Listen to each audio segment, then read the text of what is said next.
Okie dokie. All right. Hi, everybody. Thank you so much for joining us this evening for our SNMA and Med Mentors collab panel. I just want to start off by thanking our wonderful panelists for being here tonight. I really appreciate it. And we are all so excited to hear your stories and your experiences and pieces of advice and words of wisdom for all of us. So thank you so much for being here. Just to give a little overview of how the evening will go. We'll go ahead and have the panelists introduce themselves and share a little bit about their background in terms of their hometown, where they went to school, any relevant activities that they participated in their undergrad or years of opportunity, and experiences that kind of led them to the field of medicine. And then we'll go ahead and transition into a discussion on SNMA and what that program is here at DGSOM. And I'll ask a few more specific questions about it to give you all kind of a better idea of what it is and how you could potentially be involved when you all go to medical school. So let's go ahead and start. I would like to ask one of our panelists to just in their own words describe what SNMA is, and particularly the chapter here at DGSOM, if anyone wants to go ahead and take that. Yeah, for sure. I can go ahead and just talk about that a little bit. So hi, everybody. My name is Jared Tate. I am one of the co-presidents of SNMA, and that is the Student National Medical Association. It's basically an organization for that allows students of color to basically get together, organize, and basically have a support system where we can go ahead and just like talk about different issues that face our communities, as well as take part in different initiatives that are targeted at increasing representation in medicine and reaching out to different communities that are underserved by the medical field.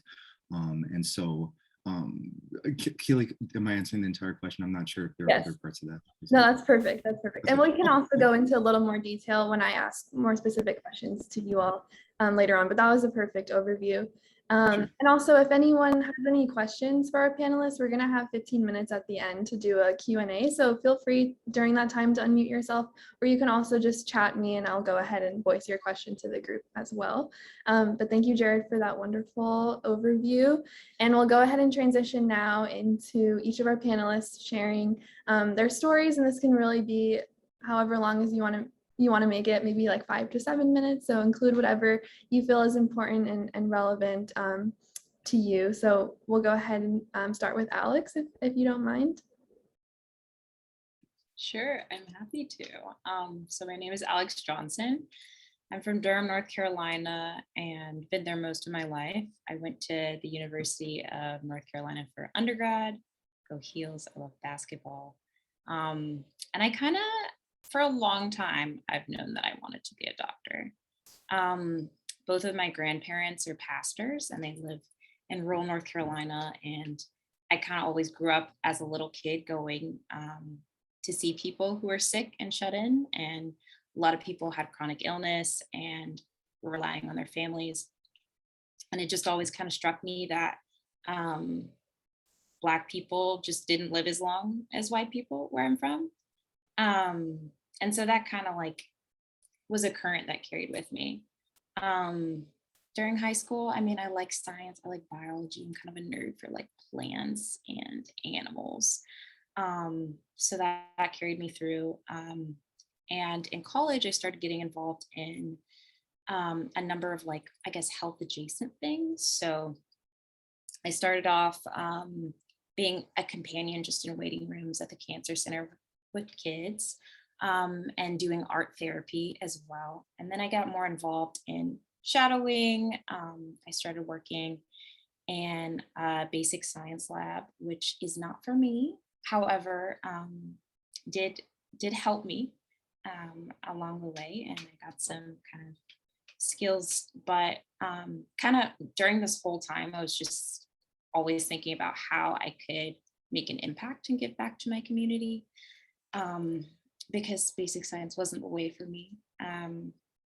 So what really just kind of cemented my choice to medicine is like two experiences. One, my grandpa passing away in like my sophomore year of college. And he was like someone who was like super healthy, 90. And like within like 3 weeks, he goes from like preaching to like can't cut his food to gone, you know? And I just noticed like how subpar the medical care for him was, and how older adults are just frankly ignored because, you know, they've lived a life already.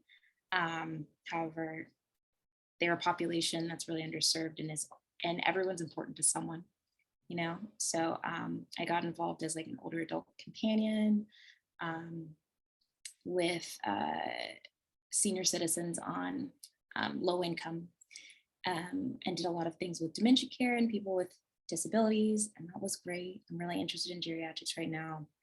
And wow, I can't believe I'm talking so long, but have things to say. That's funny. And the other thing is, in my junior year of college, I got the chance to study abroad. And I went to Cape Town, South Africa, which is somewhere I've always wanted to go. Never been to Africa before, have no idea about my family origins. But I knew like this place is kind of the origin story for like humanity back in like ancient humans, and life as well. So I really was attracted, but also because I grew up in the South, and everyone in my family has as well, and a segregated and very unequal South that still remains today. And I wanted to get new perspective from a country that had faced similar but not the same sorts of challenges.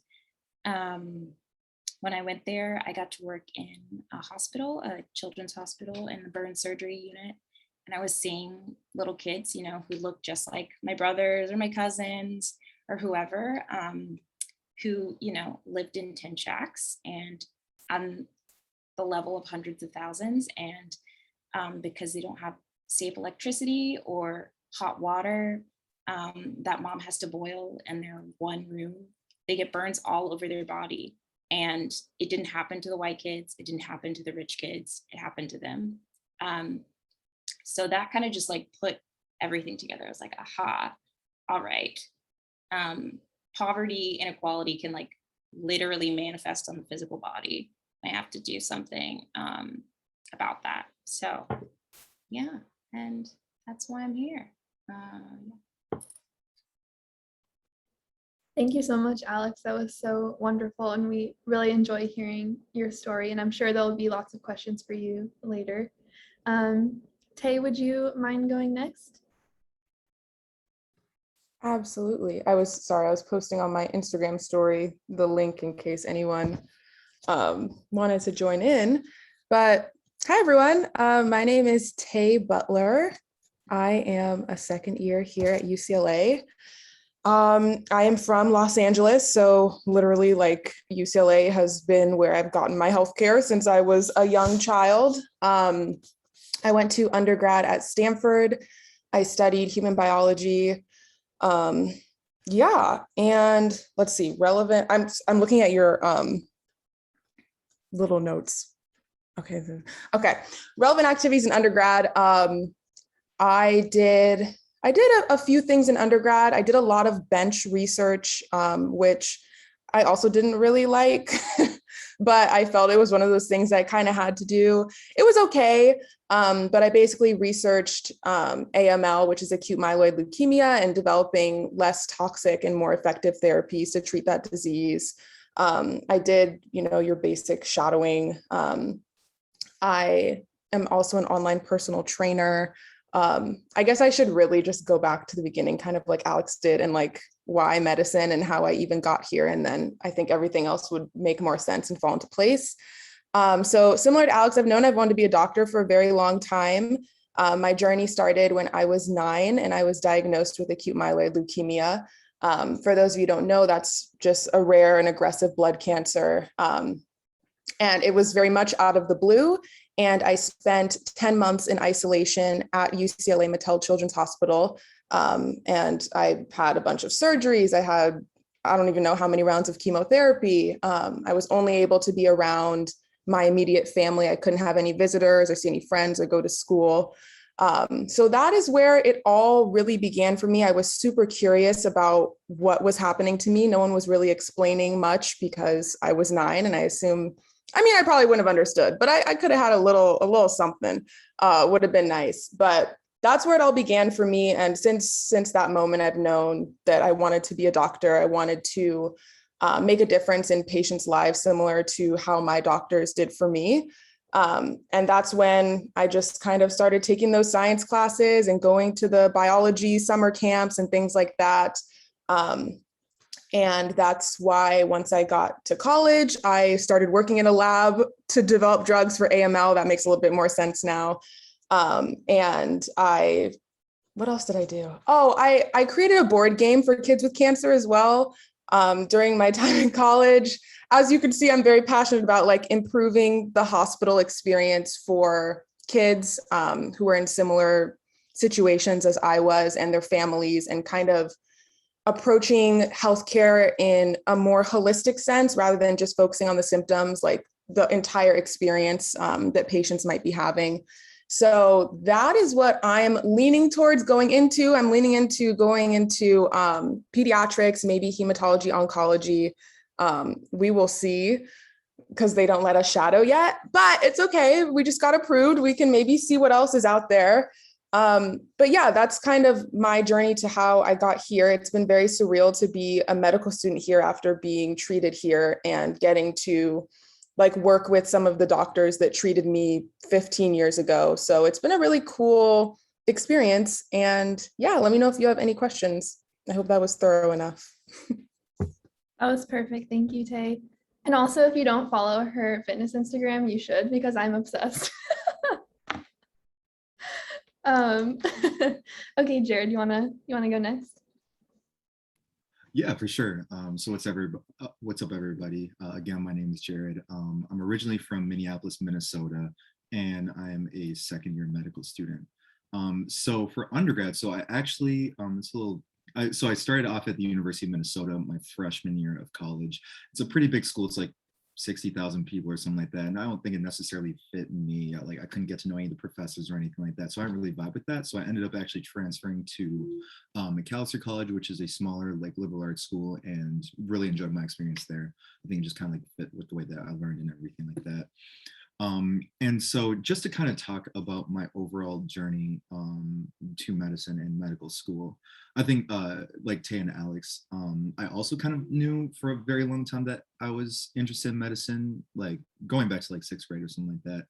And I think there's a lot of different things that kind of like along the way kind of like led me towards medicine. I think one of the first experiences that really influenced that was actually an experience I had with my dad. Where he just had frequent seizures, epilepsy, and there was just like one night where he was seizing. I woke up and like I was like a kid, didn't really know what was going on. Went to his bedroom and like he was just like on his back and he was throwing up.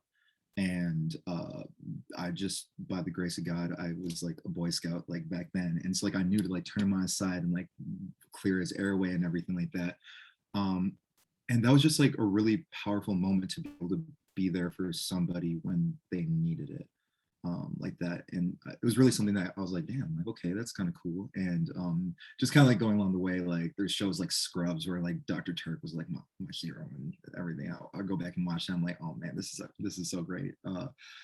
Where just like kind of things like that, which like influenced me, and like just like different role models I've had throughout my life, where I think that medicine is just a very it's a very noble kind of thing, but at the same time it's a very flawed field. And I think that there's just experiences that I've had like on my way here, such as I did a lot of tutoring in so Minneapolis. There's a very large East African and particularly Somali community, and during my time there I realized that there was a lot of anti-vaccine information or misinformation campaigns that really specifically targeted that community. And it was coming from people from outside of that community, mind you, where within the Somali community in Riverside in Minneapolis, there isn't necessarily the health literacy that's just present to be able to combat that. That's just due to the fact that there's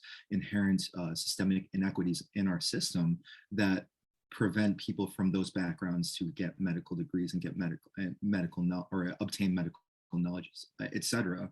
And I actually had the opportunity to talk to one of our senators from Minnesota, and I realized that in talking to her that while she was aware of this basically public health crisis, there was measles outbreaks happening within this community.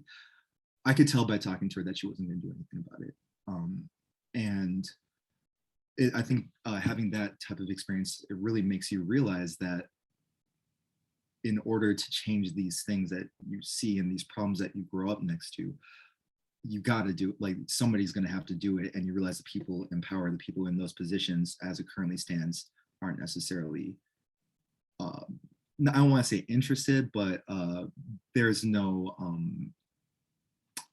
like persuading factors, or there's nothing that's really pushing them to do that because they don't see it.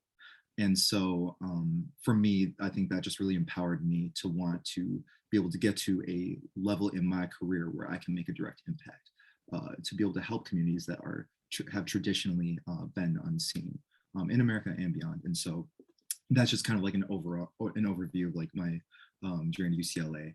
And so just to kind of speak to some relevant experiences that I had like during pre-med and everything. So my freshman year, while I was at the University of Minnesota, I applied to a bunch of different labs, man. It's crazy. Like they want you to have all this experience when you're like 14 years old, or not 14 years old, but 18 years old. And I'm like, bro, like I barely know what science is. But I ended up getting into a ovarian cancer research lab, focusing on just genetic predispositions and mutations that can lead to ovarian cancer. I did that for a couple of years.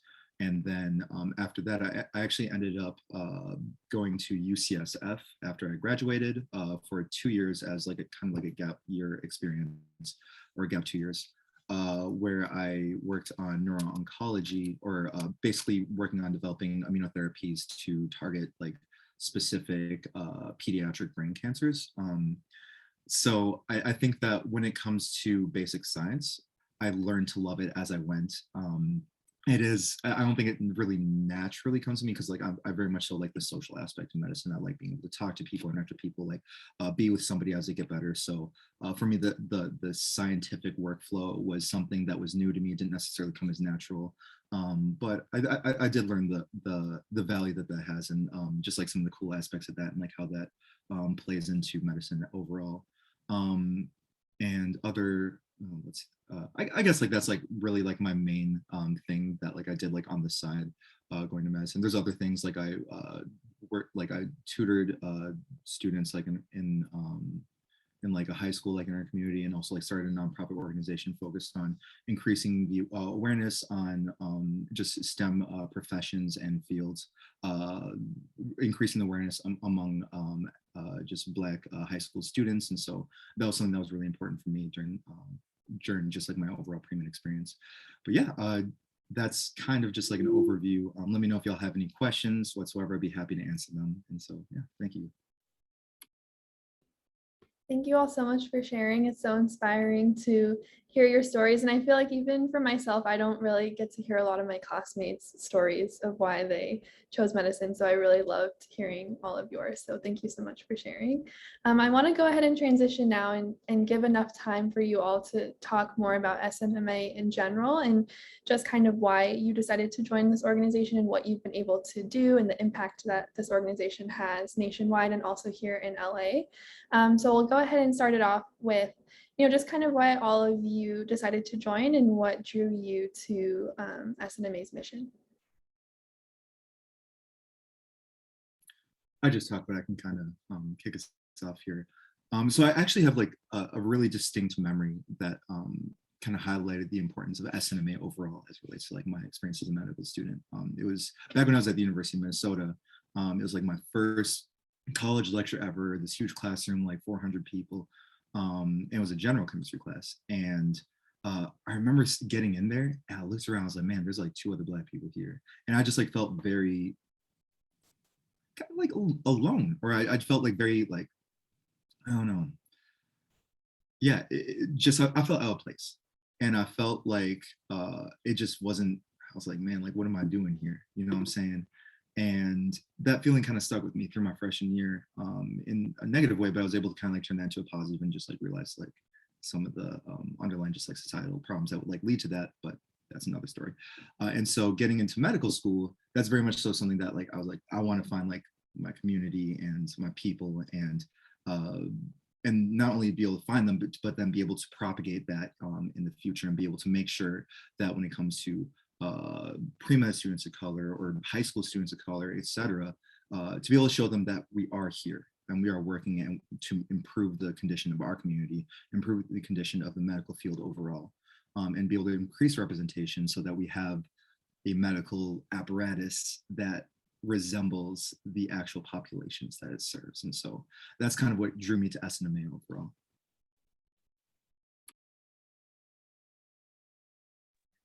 Yeah, I guess I'll follow, because I think some of my reasons too are similar to Jared's. I also went to a PWI.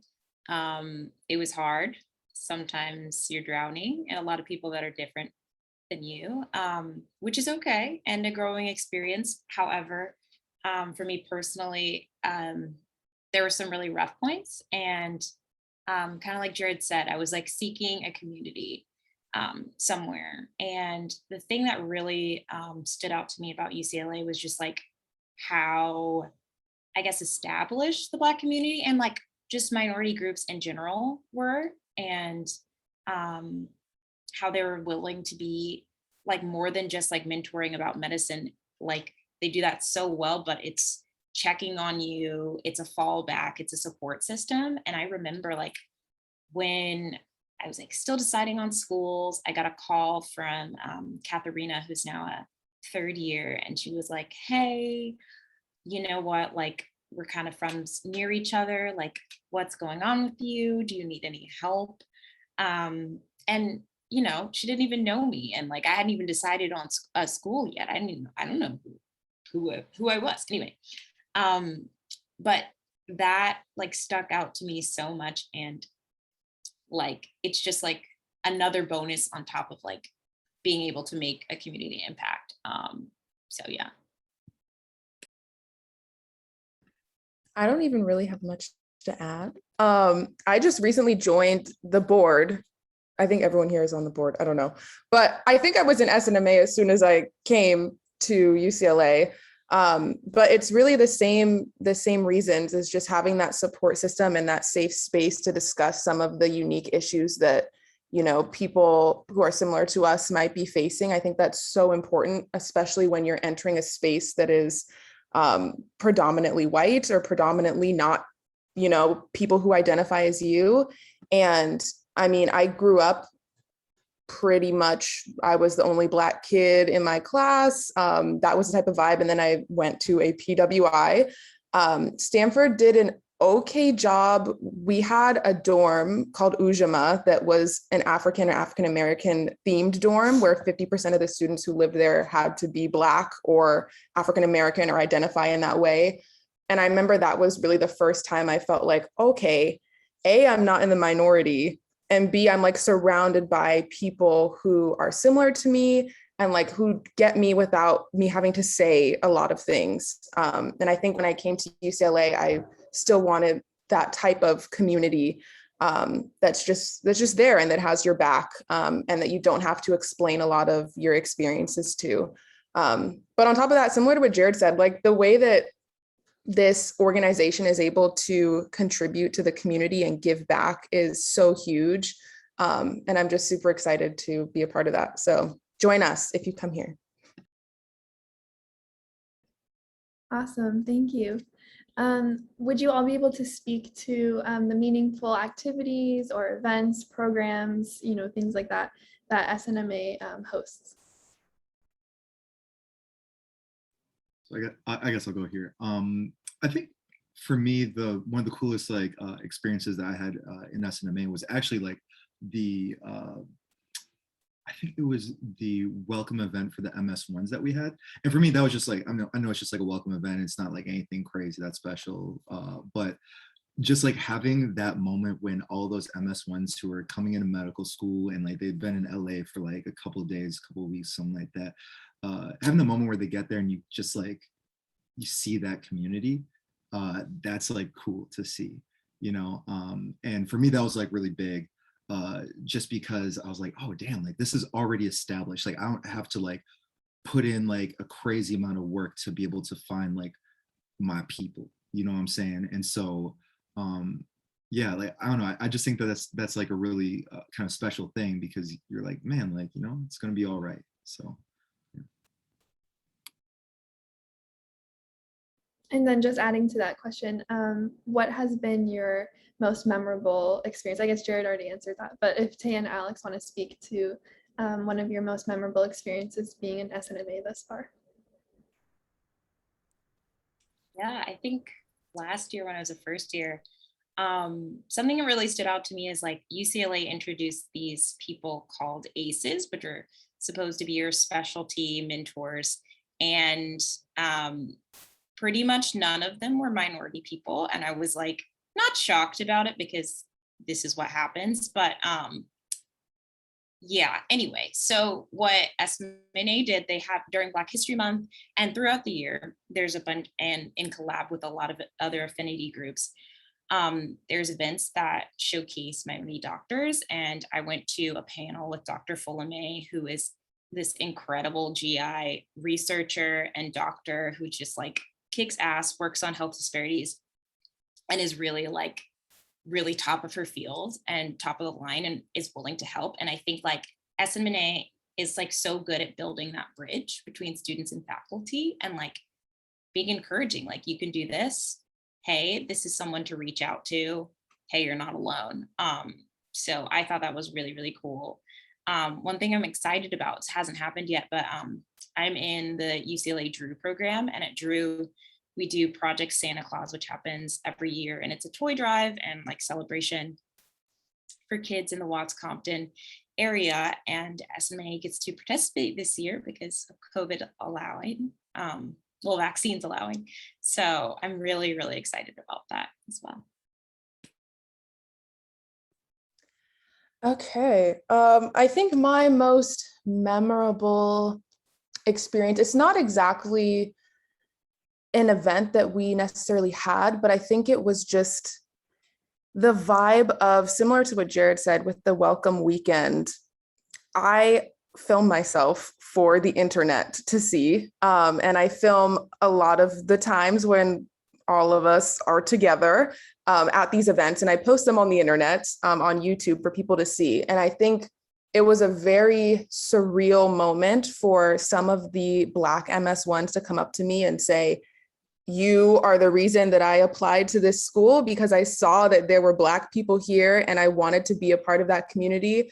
And that was just like so eye-opening and so touching. And I think that just speaks volumes to the power of having that community space and having that support system, that people were not even going to apply to a school because they weren't sure that existed there. And then the moment that they saw it, they were like, okay, I can see myself in this space, being comfortable, being able to, you know, have that support that I need in this journey to becoming a doctor. So that was awesome. I ain't gonna sugarcoat it. That was really awesome. And I hope that we can continue to inspire even more people to come join us. I keep saying that, come join us. Awesome. Okay, my next question is, how will your involvement in SNMA help you to achieve your goals as a future physician?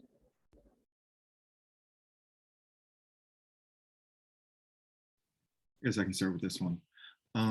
So I would say that in SNMA, I think there's been like a lot of like just cool experiences that I've had where you've realized like what's possible, just like when with like using like your platform and your power overall, like as like a medical student, as a doctor, etc.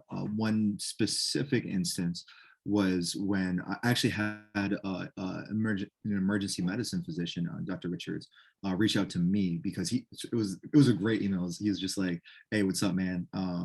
We need more Black like EM physicians. Like, do you just like want to like set up a basically EM interest group like among like SNMA members where we're going to be able to get like more specific mentoring from EM physicians who like were from basically our communities and our backgrounds. And for me, that was like really cool because I was like, damn, like he just like did that. Like he just woke up one morning, he's like, all right, like I see this problem, like let's go type, boom, like send that out. And like we're able to do something out of that.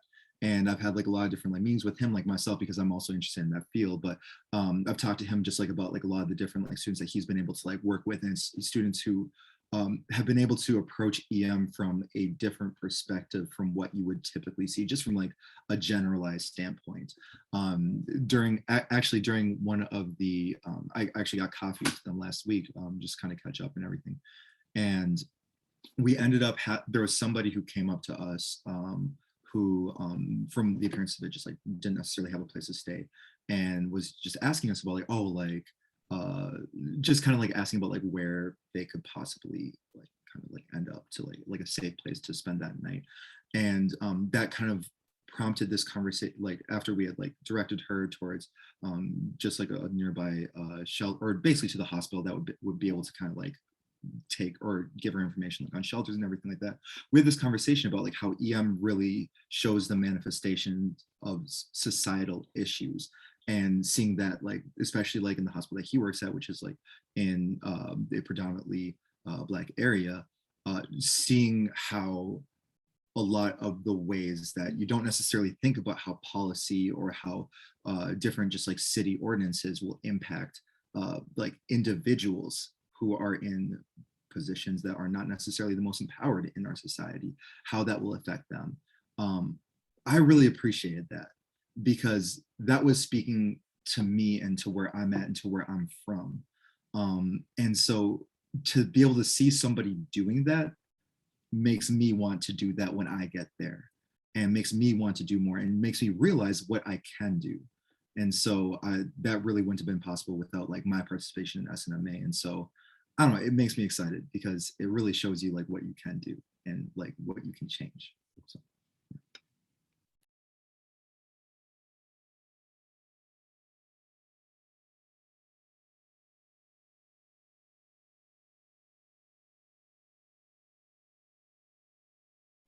Does anyone else want to share?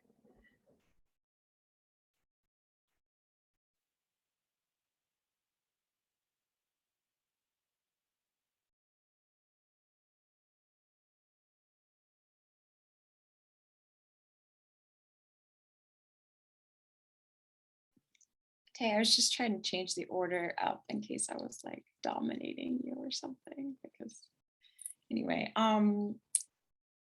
yeah, this is, I mean, I guess my answer is more simple. Jared's is really inspiring and beautiful.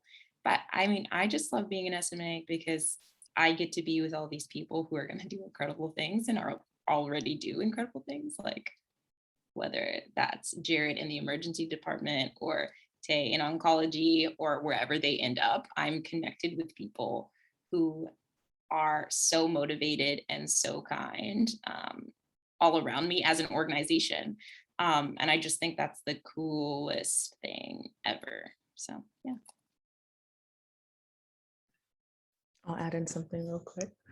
I agree with what they both have said. I think it's been a really great space to learn different perspectives since everyone is coming in with different interests and different life experiences. I know a lot of times, especially since we started on Zoom, we don't know everyone's story, but I feel like in having this community space, we slowly but surely are getting that and getting to grow closer and just learn, I guess, take the different perspectives that people come in with and then use that to learn new ways of how you can contribute to your community or to the world. And that's been really interesting for me, just seeing how everyone's background influences, what they decide to go into and the way that they think, and then just taking those lessons and applying it in my future as a physician. So, yeah. Great, thank you. I just also wanted to give you all an opportunity just to have a platform to say what you would like students to know about SNMA at DGSOM. Any of these pre-med students who are watching in the audience who are DGSOM matriculant hopefuls, what is something that you would want to get across to them? It's awesome. It's awesome. It's fun. it's safe, it's just good vibes. It helps so much when going through this crazy journey that is medical school, just to have people that you can lean on and that get it again without you having to explain a lot of things. So yeah, it's honestly, I think, just such an integral part of my experience here and very much needed. Yeah, I think that something that's important to know about SNMA is that SNMA is really what you want it to be. It's a platform, and it's a really cool environment where you have like a lot of the smartest like people that you've ever met in your life just like come together with the same mission. And so you have like all these different faculty members. You have the overall like structure of SNMA being that there's like the national and regional like different like kind of like branches of like SNMA government. I don't even know how that works, but yeah, and you have like all these different like things set up for you so that if you have an idea and you have something that you want to go ahead and change, you have an initiative that you want to lead, you already have like the structure, you have the funding, you have all these different things that like allow you to do that. And so something that we did like a couple weeks ago is like, I think especially like in the light of the pandemic and just in general, really something that's gone ignored in general, but also among our community is just mental health. And so one thing we did was we worked at the BWC, and we had an event where we could just like get like different physicians coming in and just like talking to a lot of the different members of SNMA and students of color here at UCLA, and just like talking about like how things are going, like how like school's going, like how working in the wards is going, and just like a lot of the different stressors that are going on, just like in a chill environment where I don't know, it like that was cool to be able to just do something like that, where it's not like you have to do like all this work, you have to do all this like organizing or planning or anything like that. You just get people together and just like talk about their experiences. And that's not hard because like it's like if you are reaching out like as like it's like, oh, like we have this SNMA event, like can y'all come? They're like, yeah, bet, like we're here. You know what I'm saying? So like it's I don't know, it's something that I've really come to appreciate with my time here. So yeah. I second. It's awesome. So, yeah. Okay, I'll go ahead and throw in another question while I wait for some folks to chat me their questions. But just reading on SNMA's page on the DGSOM website, the mission statement says that it's committed to supporting current and future underrepresented minority medical students. So I wanted to know what you all would say to the pre-medical students watching this recording, those who will be underrepresented in medicine. What words would you want to tell them?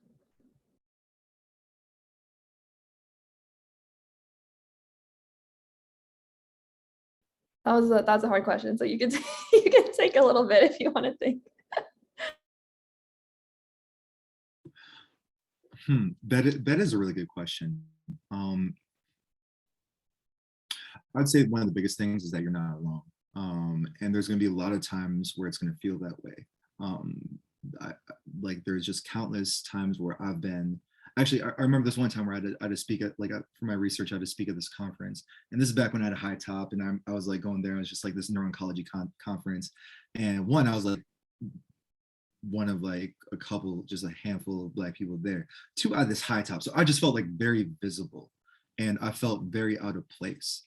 And I think like at that moment, it was just like, I might as well have been the only Black person in medicine in the world, you know what I'm saying? But like, I just really want to reassure you that that's not the case. There's so many people who are just brilliant and passionate, and they're out there and they're doing the work. And if you find like spaces like SNMA or like even like beyond medical school, like for example, at UCLA, there's BLNA, which is the Black Latino Native American Faculty Collective, where you have groups of people who are doing the work to improve the conditions of our communities and our healthcare system as a whole. And so even though there's going to be times it's going to be difficult, like this journey ain't easy. I really just want to assure you that there are people who you're going to meet along this way that are going to inspire you more than you ever thought you could be. And you're just going to want to hold on to for the rest of your life. And as like, there's like so many people where I've been like, oof, you're gonna be a homie for a long time, you know, and you're gonna know my kids and stuff like that, you know. So yeah, just make sure to keep the faith and keep doing the good work.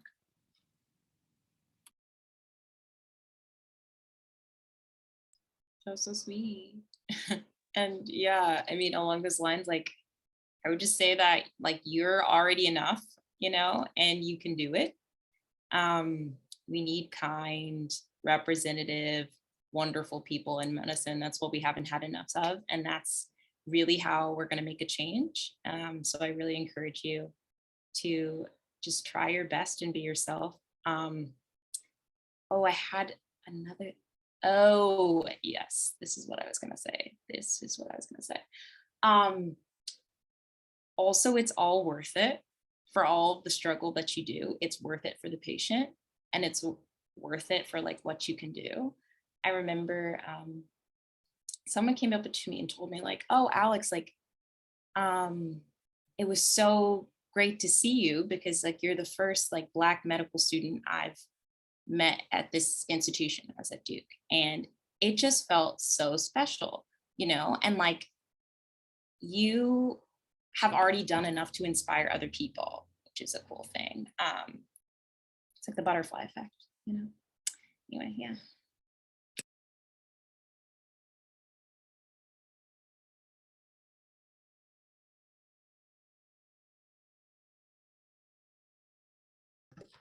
I agree with what was said. I feel like I'll just kind of say exactly what everyone else already said. It's going to be tough sometimes, but it is so, so, so worth it. And just remember your why, remember why you're starting this journey in the first place. And in the times where you're really questioning what the heck you're doing, use that to fuel you and to keep you going, because in the end, it's all worth it. And you get little glimpses as you're moving through medical school of the times where you're like, okay, this is going to be worth it in the end. When you talk to a patient, like Alex said, when you have those experiences, when you're actually in clinic and getting to make a difference in people's lives, it makes all of the studying worth it to be able to know how to help someone. So keep pushing. There is light at the end of the tunnel, and it gets better. There are some tough times, but it gets better overall.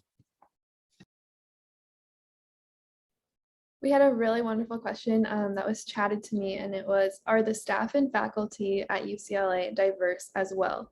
In what ways do they show up for students?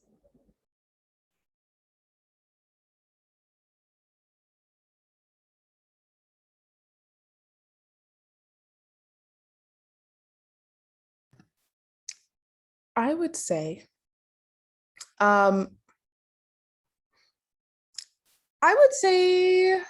yes, more diverse than at least in my experiences. But then again, I have only attended PWIs or, you know, institutions like that. So this is the most diverse institution that I have been a part of. And it is actually the first institution where I have felt listened to as a student. I think there might be some conflicting feelings about that, but I feel like we as a class have said a lot of things and made a lot of notes and comments about what we prefer. And I feel that the admin has been relatively responsive to those things. I feel like I see changes being made. There's definitely still work that needs to be done.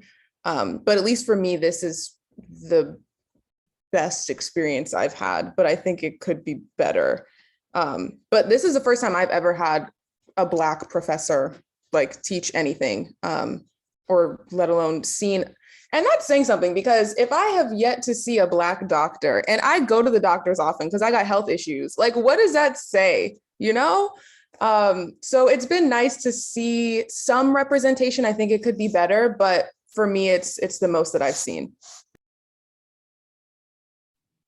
Yeah, I would like to echo that what Tay had said, where it's like there is like definitely diversity among the physicians and the faculty here. I remember there was I think it was histology, right? It was histology with Dr. Smart, where it was just like, that was the first, I had this crazy realization where I was like, damn, that's the first time that I've ever had an individual in a teaching capacity teach me science. Or who's Black. I like previously I've had like professors in like African American studies classes, etc., but not like in science classes. And so for me, that was like oh damn, like okay, like that's and meeting like a lot of the different faculty who are like interested in like educating and like in improving diversity in the medical field and in their respective fields or subspecialties.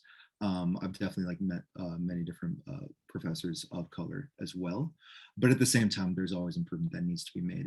If we were in a place where we were completely comfortable with diversity, the term underrepresented in medicine wouldn't exist, right? And so that's just something that's ubiquitous across the entire medical field. It's not necessarily something that's just specific to UCLA. Could UCLA do a better job at bringing diversity? Of course, but every institution can.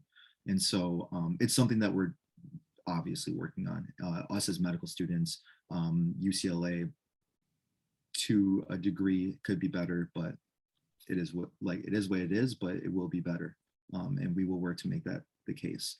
And so one thing that I will say is encouraging is that a lot of the different faculty of color that I've seen are young.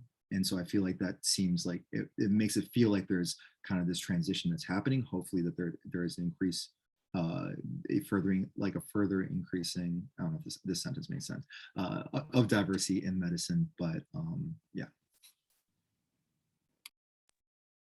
I'm also going to take this opportunity and make a plug for Drew. For those of you who don't know, Drew is an HBCU in Watts, really, really, really connected to the community. I mean, they're in the community, they're of the community. And 28 of those spots in the UCLA class are reserved for Drew students. You take all the same classes, but you have to do like a thesis that's community oriented and take like a selective on caring for diverse populations. But those people have your back. I have Dr. Kalmas's cell phone number. She's like our dean. And I can just be like, oh my God, I'm freaking out. And she'll be like, stop. Here's what you're gonna do. Goodbye. You know, like it's so nice to have like a little cohort of people like that, as far as students, but also to just have faculty that will actually jump for you. Like I could email anyone in the Drew system and they'd be like, cool, dope, all right, see you tomorrow, you know, so it's really cool. We had another question in the chat. The journey to become a physician as a first generation / underrepresented student is challenging. In your experience, would you say that it was more difficult / challenging to get to medical school, to become a medical student as a first gen, or do those challenges exacerbate once you are in medical school? In other words, would you say that it was more challenging to get to medical school or get through medical school as a first gen? Thank you so much.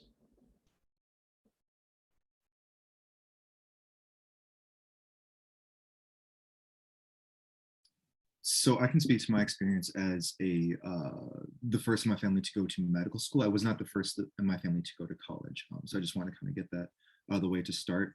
But what I just in my experience kind of working with people who have worked in like the admissions process, trying to increase representation in that area, there are filters in getting to medicine. And a lot of those filters, like for example, the ACT, SAT, tutoring, the MCAT, which is the biggest, in my opinion, those are things that the difficulty of those is decreased by having people in your immediate circle who can give you advice and can give you study materials, et cetera, by money and all those different aspects. And one thing that I have realized that while being in medical school is that there is a lot of support once you get here. It's crazy. Like I remember like even before I had set foot on campus, there was something called Geffen, which is just this Google Drive full of all of the study materials you could ever wish to like read through. Like I couldn't, like if I tried, I couldn't get through all of those. And so, and there's just all these different tutoring groups that they'll give you. There's like big sibs that they'll give you, like once you get here, someone to kind of show you the ropes. And so there's a bunch of different things institutionally that are here to help you along the way. with that being said, is it easier to get through medical school when you have like a parent or a sibling or a close friend who's been through it? Of course, absolutely. That's just kind of inherent to how that works. But I would say that once you get to medical school, the relative like difficulty of like the overall journey as being like a first generation for me is less than it was when it came to like applying or studying for the MCAT or knowing which classes to take as an undergrad or knowing what type of research opportunities or extracurriculars I had to do. And so, yeah, I guess like that's like my general experience, but I do know that it could be different for others. I have a similar experience. I'm also first in my family to go to medical school, but not the first to go to college. And I found getting to medical school to be so hard and low-key like traumatic in the whole application process. And I just constantly felt like I was not good enough and all of this imposter syndrome and just, it was a really stressful time. But now that I am here, I'm actually shocked, or I was shocked, still am shocked at how supportive everyone is and how much they want you to succeed and to be a doctor. I'm very much used to a more cutthroat environment from college of, weeding you out in classes and trying to see who can, be the best pre-med, blah, blah, blah. But now that you're here, they like don't want you to fail. They want you to be a good doctor. They want to give you the resources to be okay and to feel good. And like I said, in I guess the previous question, I feel that they're pretty receptive to student needs as a whole. Like if we're like, hey, we need personal days or we need mental health days, they're like, cool, like just let us know and you can, dip out of class. And I feel like I've just never been in an environment before academically where I feel like the administration wants me to be okay, like as a person. And so that's been really nice to feel here. There's definitely still, times where you're stressed and, getting through things is tough, but I feel the most supported that I have been. Financially, though, I feel like it could go either way because applying to medical school is expensive and like all the application fees, if you're flying to interviews, like that's a whole nother ball game. And then loans that you have to take out for medical school to pay for tuition, that's a whole nother ball game there. They have a few resources for students, but I feel like that's probably one of the biggest sources of stress for people. On top of balancing schoolwork is just how expensive it is. I know at UCLA, after the first year, you can apply for, was it in-state residency? So then you can get the in-state tuition since it's a state school. But I think that is definitely something to consider. I mean, that's with any medical school though. It's expensive.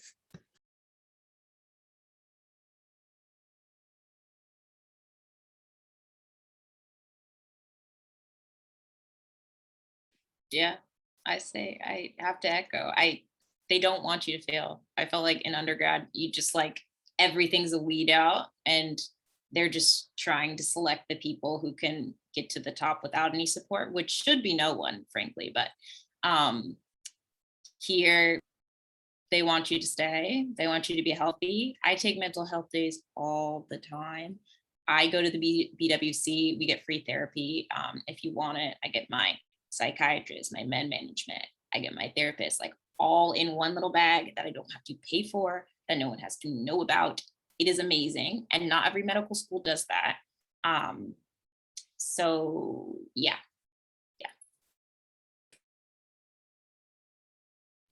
I do just kind of want to plug really quick that, yeah, mental health, very important. And the fact that UCLA does emphasize that is really like, it's really cool. This is like the first time in my life where I've been in an environment where people are just like, yeah, I'm going to therapy, like just straight up, like they'll just say that in public, like, bro, like that's crazy. Like, I don't know. I feel like when I was growing up in like high school and stuff like that, that's the type of thing that you only talk to your parents about, you know what I'm saying? Just like, and so just like to have that as just kind of like this generally understood, it's like this almost like safe space that's like among like the medical students and stuff where like it's very it's very helpful when it comes to just like feeling like you're just like not alone when it comes to just like struggling, because everybody struggles. It's normal. And so, yeah.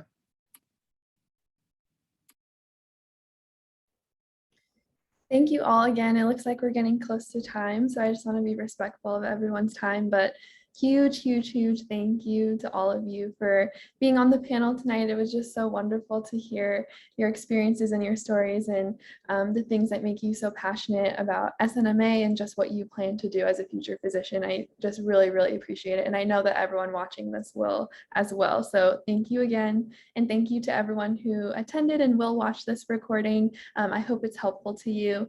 If it's okay with our panelists, I can also include your email when we post this if students are willing to reach out to you all and maybe ask you some more specific questions. But again, thank you so much. And if there's no other comments or anything else to say, then we'll go ahead and end it here. Thank you all. Have a really good evening.